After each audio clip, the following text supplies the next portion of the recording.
found out what special quality those kids had. They had exceptionally developed visual perception, visual and aesthetic. For them, the shape, color, and the like of surrounding objects was of critical importance. Some things were beautiful in their eyes, others the definition of ugly. And here's the kicker. They were always in consensus. But it was that very ability that ultimately became their plight. The particulars, however, I still do not know.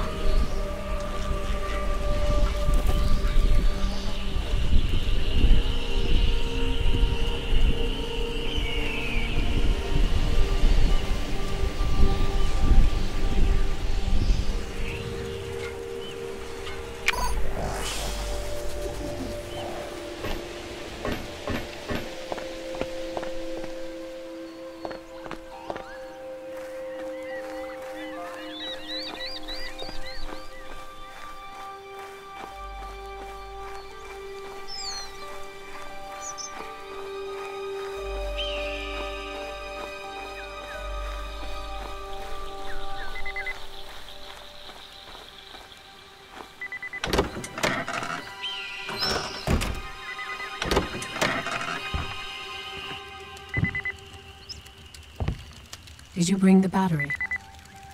Here it is. Let's replace it.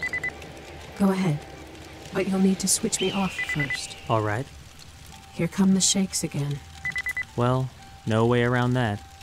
Yep, shut me down. See you in a minute.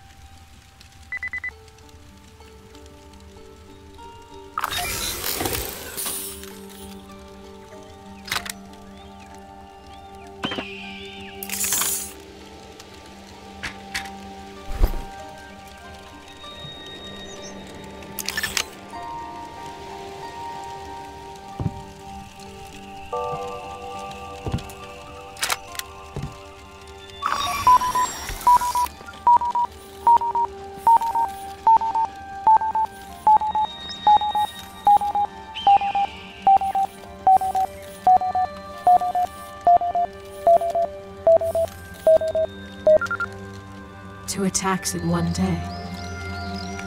I'm breaking records. Congratulations. Thanks. Well, did you find out anything? Yes. Did you find your number? My number?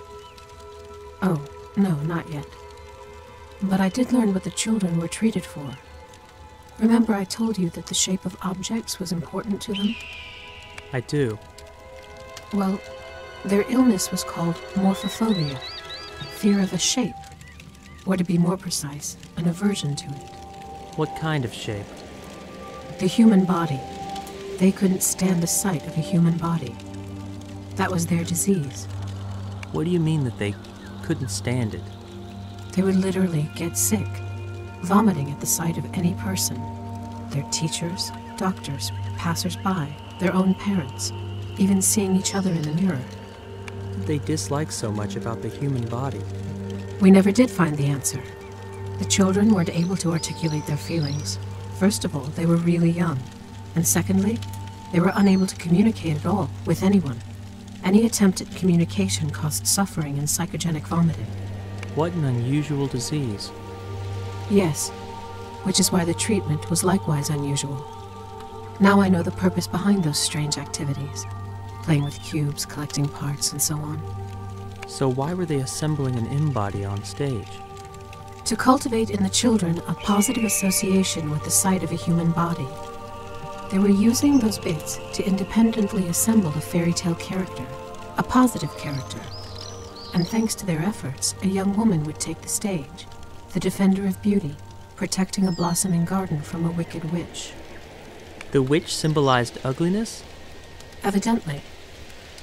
Beauty would triumph over ugliness, and the children rejoiced at their involvement in bringing about a happy end. Bit by bit, their repulsion toward the human body was thus dislodged from their psyches, replaced by a new mindset which filled the human body with beauty and goodness. Why did they need to go through a transfer? The transfer anchored this mindset. All the emotional experience obtained at the Gerbera garden would anchor only in a new body. Otherwise, the therapy had no effect. I see. And the cubes? What was their purpose? The cubes have an extremely simple shape. Playing in the pavilions blunted the kids' excessive sensitivity. Their psyches were being simplified so as to start sewing in them trivial categories: good and evil, beauty and ugliness. Because their perception developed in an anomalous manner, the kids saw the world of shapes very differently, in a way that grown-ups could never understand. And there was no other way to save their lives other than to make them simpler. I'm still having trouble understanding. Hold on. Meyer. Hennebisch. My name is Ida Meyer. You remembered? I found a journal. It contains my data. Here. Ida Meyer, age 26, City of Geneva. My personal number. And a date. August 15th, 2058. What year is it, by the way? 76. Whoa. So, I'm a psychologist from Geneva, and I've been lying in Mongolian soil for 18 years. In a candy box. And not in soil, but in sand. Very well, in sand. And now I'm in a flower vase, trying to verify my number. Only, damn it. What? It's not working. The network interface, I can't get online. I guess the vase doesn't integrate with the web. Hennebisch, there's another network terminal, underneath the TV. It's functional, only without power. If you can power it up, I'll be able to get online. Help me understand something. What?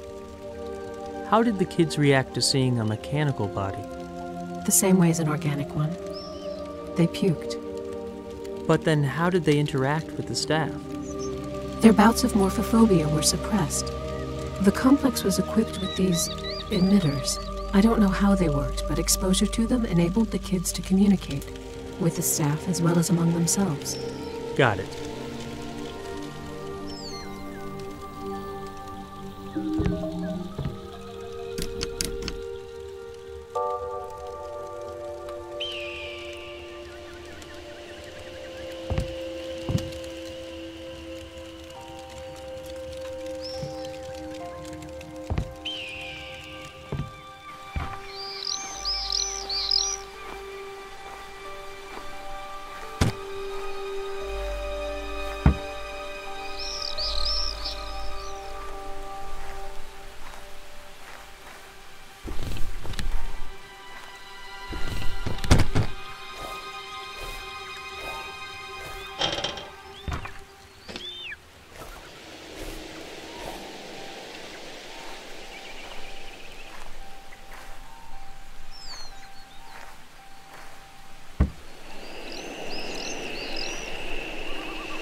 The reason is both simple and evident. Simultaneous existence of two copies of the same person gives rise to problems we are not prepared to tackle, as clearly demonstrated by the sorrowful experience of the recent past. For now, strict prohibition on duplication and forced deactivation of existing duplicates remain the only solution to the situation. Deactivated neurocopies are retired into secure storage facilities for likely reactivation in the future, when a legitimate solution is found. This is one of the cases when...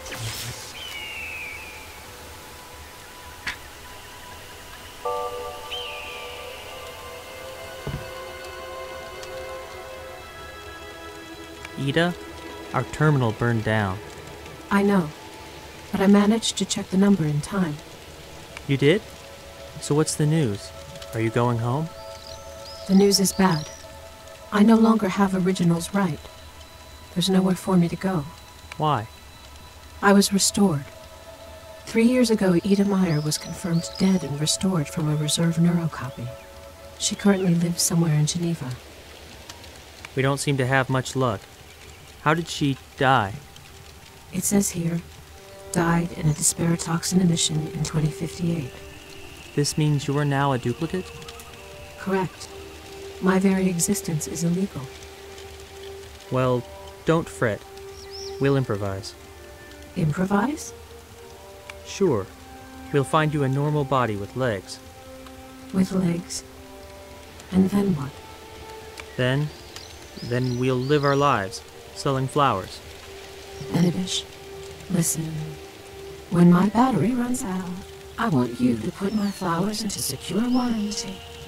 I mean, into a glass cell, yes? That is a secure evacuation. I understand. What? What I mean is, please put my neurochip in a cell which...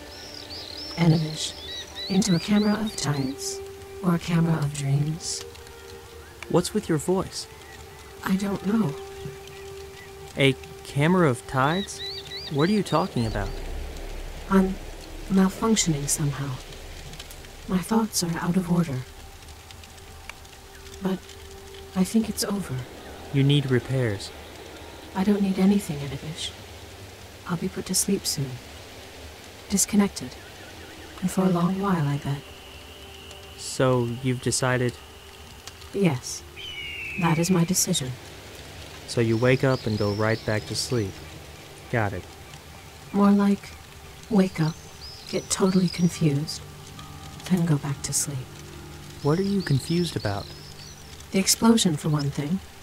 I haven't a clue how I'm connected to it. You got caught in an emission.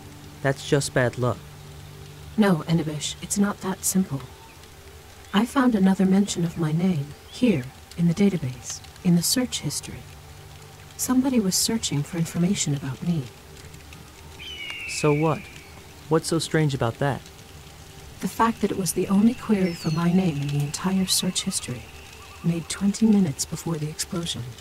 Who made the query? A man named Mark Daring. He's listed as transfer operator. The explosion happened on his shift. There's even a recording of it. And also, how curious. What? Going by the recording, there was an equipment breakdown not long before the explosion, at around the same time the query was made. Yes, I want to know what happened there. What kind of a recording is it? A report. It was saved automatically. It mentions some kind of a malfunction that, because it wasn't corrected in time, forced a modification in the transfer procedure. And no, I don't know the nature of the modification. I haven't yet figured it out. Why do you even care? Is that really important now? It is to me, because aside from these fragments of the past, I have more fragments of the past than... I mean... Ida. Hey. It happened again. I'm getting worse. I'll repeat. You need repairs. You need to know the cause of the problem before you can correct it, which I do not. Could it be those processing errors you've mentioned? Which errors? You know, the ones that accumulate over time. Impossible. I've just rebooted myself. They don't accumulate so quickly. Something else is happening here. Your voice is changing. If only it were just the voice.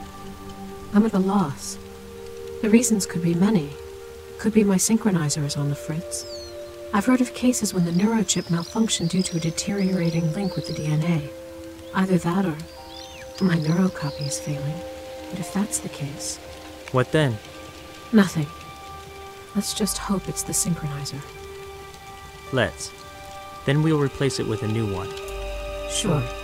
There's a new one here in a small. Distance close. Give me the pavilion number. I'll go and get it. Is in 6 rooms soft. Got it. And, don't go crazy just yet. Try. Try. Yes.